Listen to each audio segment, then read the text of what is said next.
Una sentència condemna l'Ajuntament de Ciutadella per no protegir els veïnats del renou de l'oci nocturn. Els dona la raó als veïnats, que des de fa anys venien denunciant la situació perquè considera la sentència que s'ha vulnerat el dret a la inviolabilitat dels seus domicilis per la inactivitat municipal. L'Ajuntament no ha accedit a fer declaracions al programa mentre no es reuneixi. Ens ha fet saber amb els serveis jurídics per estudiar la situació, però sí podem parlar avui amb l'advocat que representa aquests veïnats. Francisco Ojuelos, molt bon dia.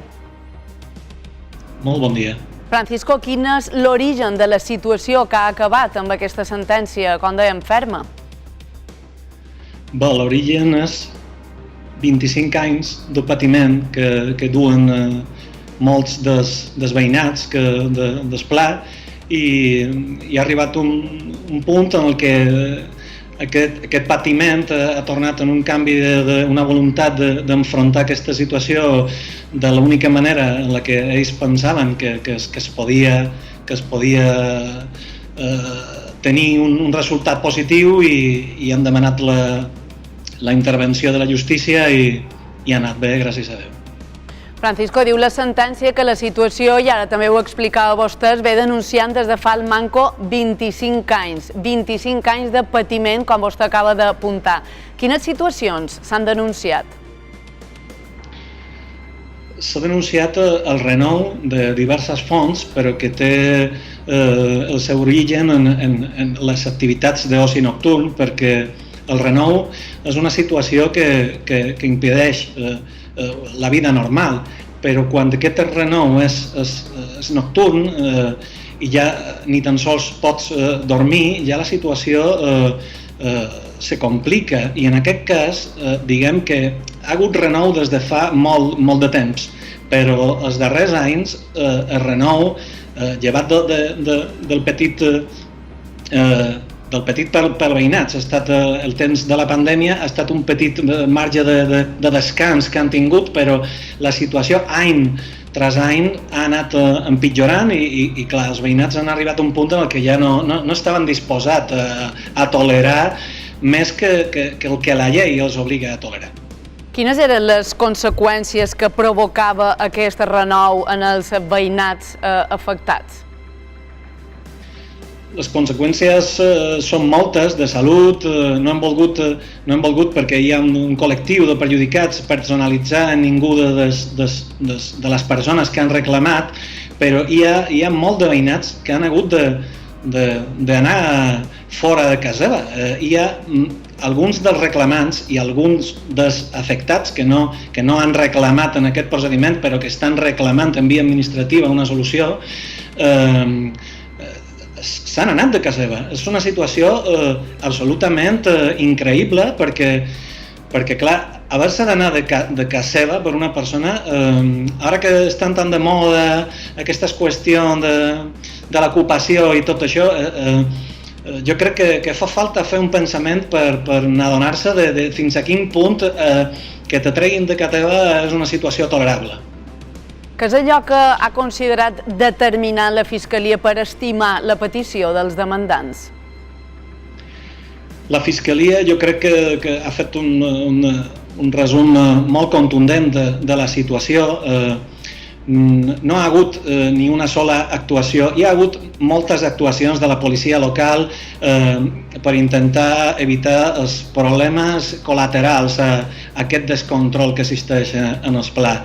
Però la Fiscalia ha trobat que efectivament primer hi ha un període d'exposició al renou molt perllongat, hi ha una situació de superació dels nivells acreditat per un informe d'una entitat que tenim a Balears que s'avalua, que és acreditada per ENAC, que acredita una superació salvatge dels nivells de renou permesos fins a 29 decibels per damunt. Això és una superació perquè clar, la superació del nivell de renou, l'afectació és logarítmica, 10 decibels més suposen el doble d'exposició al renou.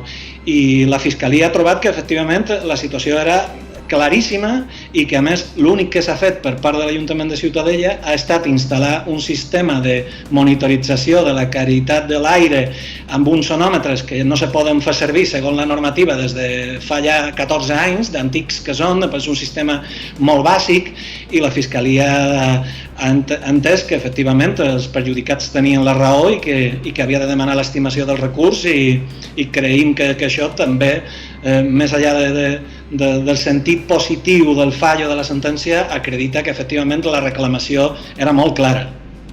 Què és exactament el que reconeix aquesta sentència que parla de vulneració del dret a la inviolabilitat dels domicilis d'aquests veïnats? Què vol dir això? Vol dir que, al igual que tenim una situació de violència contra el domicili propi, contra l'espai més íntim d'una persona, per exemple, perquè una persona se fiqui per la porta, també la tenim quan fums d'una cuina entra en casa nostra, hi ha una violació de l'espai domiciliari. El renou no se veu, però se pateix. Quan el renou entra dintre una casa per damunt d'un nivell, hi ha una afectació d'un dret fonamental. I això no és que ho digui jo, ho diu la jurisprudència del Tribunal Superior de Justícia d'Illes Balears, que és un dels tribunals a l'estat espanyol pioners en aplicar aquesta doctrina, al igual que el Tribunal Europeu de Drets Humans. És una jurisprudència ja molt consolidada que diu que quan una cosa, en aquest cas una emissió de renou, se fica dins casa nostra, tenim una situació de violació de la intimitat domiciliària si aquest nivell de renou puja per damunt dels nivells que la normativa considera que són tolerables en funció del tipus d'activitat i en funció de si parlant de dia o la nit. A la nit els nivells són més baixos perquè lògicament l'afectació és major i per tant la sentència considera que efectivament es produeix aquesta vulneració i és dintre els reproches que se poden fer d'infracció de l'ordenament jurídic els més greus, perquè la infracció d'un dret fonamental és la infracció més greu que se pot cometre contra l'ordenament jurídic i contra els drets de les persones. I aquesta sentència a què obliga l'Ajuntament? Quina és la condemna per l'Ajuntament? La condemna per l'Ajuntament és aplicar la llei, això en sentit genèric, i després la sentència o incideix en dos aspectes concrets. Un és l'obligatorietat d'inspeccionar aquestes activitats d'oci i fer inspeccions i controlar que se compleixen els nivells de renou, això d'una banda, i de l'altra banda una qüestió que també vàrem sol·licitar nosaltres a la demanda, perquè hi ha un article a la llei contra la contaminació acústica d'Illes Balears que prohibeix fer servir terrasses i espais a l'aire lliure si no hi ha un informe que acrediti amb un amidament que aquest nivell de renou que se fa a aquesta terrassa o a aquest espai exterior, com aquestes imatges que veiem que hi ha persones a l'exterior en una terrassa al peu del carrer, les cadires i les taules, si se vol fer servir aquests espais exteriors fora a les portes del local, hi ha d'haver un informe que acrediti que el nivell de renou no supera els màxims. I això la sentència també condemna l'Ajuntament concretament a incidir i a demanar aquest informe o a tancar totes les terrasses. En el moment en què la sentència ja sigui exigible, no hem vist de moment cap canvi d'actitud. És cert que la sentència, la fermesa és d'aquesta setmana, però no hem vist de moment cap canvi d'actitud en la persecució d'aquestes pràctiques, però el que sí sabem és que passat el termini de compliment voluntari de la sentència, que són 2 mesos, nosaltres intentarem exigir que hi hagi un compliment efectiu d'aquestes dues obligacions i si no hi ha, demanarem l'execució forçosa al jutjat. De fet, diuen els veïnats que estan disposats a arribar al final de l'exigència d'aquestes responsabilitats de més de 20 anys de renous il·legals. Quines accions més preveuen, per tant? En principi, nosaltres no pensem que hi haurà una reticència al compliment, no hem de pensar això. Ara hi ha una nova corporació municipal, segons tenc entès, i esperem que la situació sigui la d'examinar la sentència, verificar quin és el contenit de la condemna i complir. Però si no n'hi ha un compliment de la sentència, la primera via serà demanar compliment forçós de la sentència, tal com estableix la llei processal, i si no tenim un compliment de la sentència, la pròpia llei preveu mecanismes per propiciar el compliment obligatori i en funció de la resistència que pugui haver, que ja dic que en principi no tenim per què estimar que no hi haurà un incompliment voluntari, hi ha altres vies, clar, totes les vies, perquè en aquests anys hem trobat tot tipus d'actituds per part d'ajuntaments i d'administracions i la majoria d'ajuntaments compleixen, no n'hi ha problema i el problema se soluciona, i també hi ha algú que costa més i se pot arribar fins i tot a la via penal finalment, perquè clar, en funció del que passi ja veurem, de moment és aviat per fer aquest pronòstic. Aquesta sentència que pot suposar de cara a la regulació dels renous de l'oci nocturn, pot suposar algun tipus de precedent en altres zones on el renou de l'oci nocturn és motiu de conflicte? Potser sí. Jo crec, ja he dit abans, que el Tribunal Superior de Justícia d'Illes Balears és un tribunal que és bastant avançat en l'aplicació d'aquesta doctrina. La normativa és molt clara, tenim unes eines que hi ha altres aspectes de l'afectació de les persones pel renou que no estan tan ben regulats com l'afectació que tenim en aquest cas de l'oci nocturn, que tenim uns nivells de renou que són clars, que tenim un procediment per l'amidament que està regulat en un Reial Decret, que tenim ja moltes sentències que ja a l'àmbit d'Illes Balears ja donen la raó als veïnats quan hi ha una situació perllongada d'exposició i quan el nivell de renou és alt, i per tant jo crec que és un precedent més, però que ja hi ha molt a fer o molt per fer per atacar aquestes situacions. El que passa és que és veritat que hi ha alguna administració que no acaba d'entendre o que els responsables no acaben d'entendre que això és una situació molt greu, que això no són persones que vulguin propiciar que a la festa no hi hagi festa, no. Miri, això és una situació en la que una persona no pot viure.